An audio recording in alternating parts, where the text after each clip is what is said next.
Adik-adik di rumah pasti penasaran dong apa sih jawaban dari pertanyaan-pertanyaan tadi? Tapi sebelumnya bagaimana sih air itu bisa sampai ke daratan? Kemudian bagaimana sih tahapan siklus airnya? Yuk kita saksikan bersama penjelasan narasumber berikut.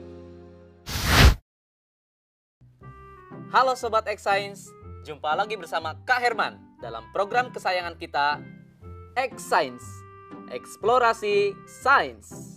Adik-adik, siapa yang tidak tahu sungai?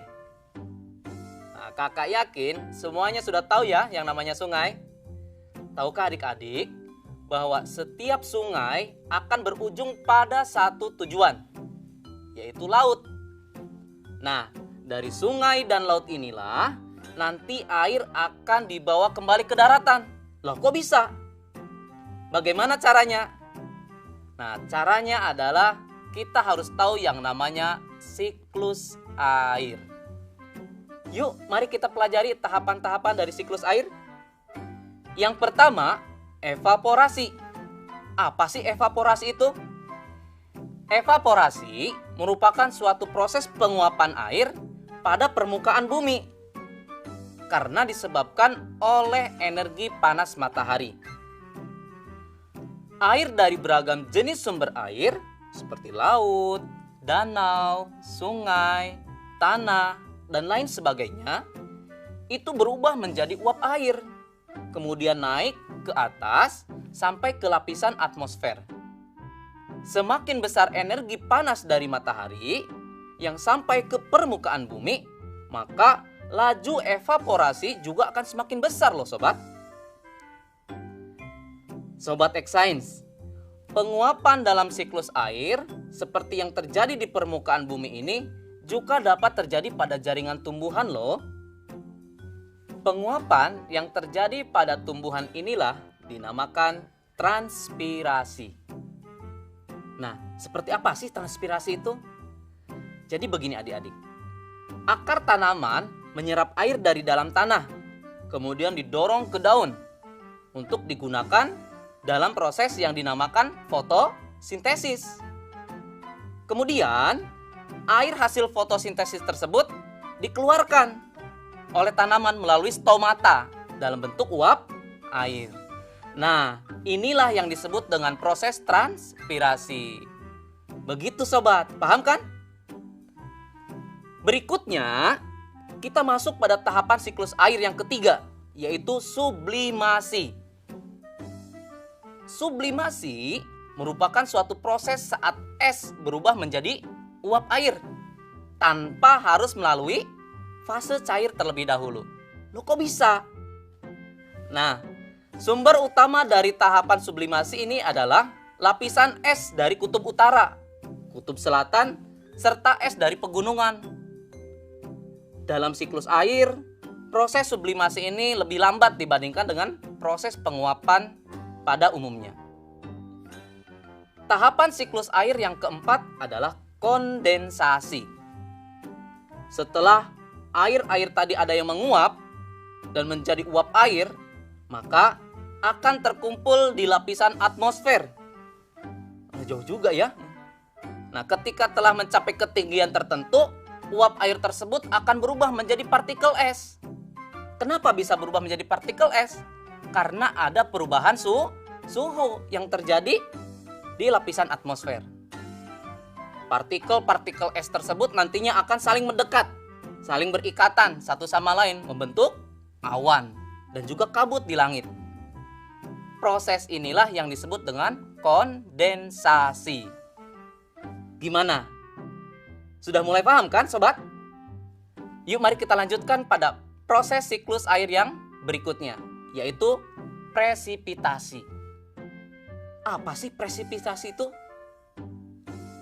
Presipitasi adalah turunnya air yang tadi sudah terkumpul membentuk awan ke permukaan bumi. Uap air yang terkondensasi kemudian turun ke permukaan bumi sebagai air hujan. Peristiwa ini disebabkan oleh pengaruh perubahan suhu yang terjadi di lapisan atmosfer. Apabila suhu sangat rendah, ini mungkin saja di bawah 0 derajat Celcius, tetesan air tersebut akan jatuh sebagai salju atau butiran es. Sedangkan bila suhunya di atas 0 derajat Celcius, maka akan jatuh sebagai butiran-butiran air, seperti yang biasa kita saksikan. Sobat X-Science, siklus air yang berikutnya adalah limpasan. Limpasan merupakan suatu proses di mana air mengalir di atas permukaan bumi. Air tersebut berpindah dan bergerak dari tempat yang lebih tinggi menuju tempat yang lebih rendah, seperti ke sungai, ke danau, ke laut, bahkan sampai ke samudera. Sobat X-Science, proses siklus air yang terakhir adalah infiltrasi. Infiltrasi ini berbeda ya dengan limpasan. Infiltrasi merupakan proses masuknya air ke dalam tanah. Setelah hujan, tidak semua air akan mengalir seperti tahapan limpasan. Beberapa di antara mereka akan bergerak jauh ke dalam tanah. Air tersebut akan merembes dan menjadi air tanah. Air tanah inilah yang nantinya menjadi cadangan air kita. Jadi, begitulah proses siklus air yang membuat air bisa sampai ke tempat tinggal kita. Selama siklus air ini tetap berjalan, maka ketersediaan air di bumi tidak akan pernah habis loh sobat. Tapi ingat, tetap harus hemat air. Saatnya kita bernalar.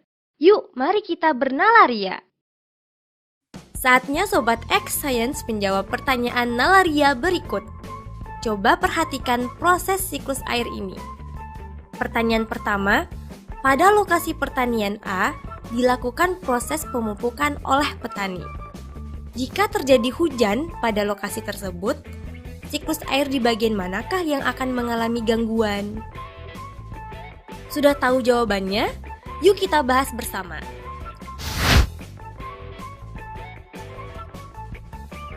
Jika pada lokasi pertanian A dilakukan proses pemupukan oleh petani, maka ketika hujan pada lokasi tersebut, bagian siklus air yang akan mengalami gangguan adalah pada bagian perairan danau. Karena senyawa kimia dan organik dari lokasi pertanian A akan mengalir pada danau dan mencemari perairan tersebut. Sobat X-Science, siklus air menjamin ketersediaan air di bumi yang kita cintai ini. Namun, kita harus tetap hemat dalam penggunaan air. Kenapa begitu? Jika kita boros air, misalnya sering mencuci mobil atau kendaraan, atau lupa mematikan keran air, maka air bersih yang tersedia akan berkurang jumlahnya.